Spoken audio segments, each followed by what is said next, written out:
আজকে কিছু কথা বলতে ইচ্ছা করছে খুব। এই যে দেখতে পাচ্ছেন সাইকেল নিয়ে বেরিয়েছি, জানি না কতদূর যাব, তবে বেরিয়েছি নিজের সঙ্গে একটু টাইম কাটানোর জন্য। এই যে দেখতে পাচ্ছেন, আসলে কি বলুন তো, নিজেকে সময় দেওয়ার না খুব প্রয়োজন, খুব প্রয়োজন।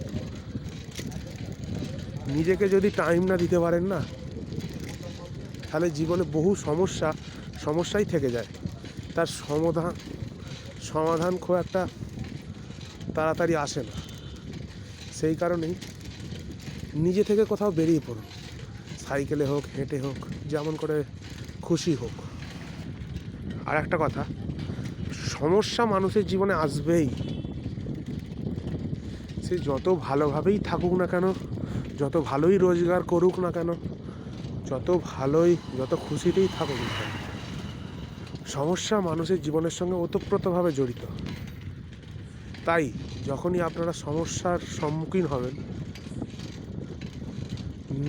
একবার নিজেকে একটু টাইম দিয়ে দেখবেন, চোখ বুজে এক জায়গায় বসে একবার ভাববেন যে আমি কে, বা আমার এই সমস্যাগুলো সৃষ্টি হচ্ছে কেন। তখনই দেখবেন সেই সমস্যার সমাধান আপনারা খুব সহজেই পাবেন। অর্থাৎ আগে নিজেকে চিনতে হবে, তারপরেই না আপনি সঠিকভাবে চলতে পারবেন জীবনে। আর একটা মেন কথা হচ্ছে, জীবনে যত বড়ই সমস্যা আসুক না কেন, ঈশ্বরকে সবসময় স্মরণ করবেন। ঈশ্বর কোনোদিন কাউকে ফেরায় না। ভগবানের দ্বারস্থ হলে পৃথিবীর সমস্ত কিছুই পাওয়া যায়।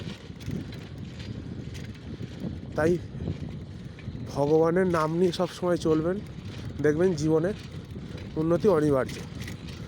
অনেক কথা বলে ফেললাম। যদি আপনাদের মনে হয় আমি কথাগুলো ভুল বলেছি, মার্জনা করবেন। নমস্কার।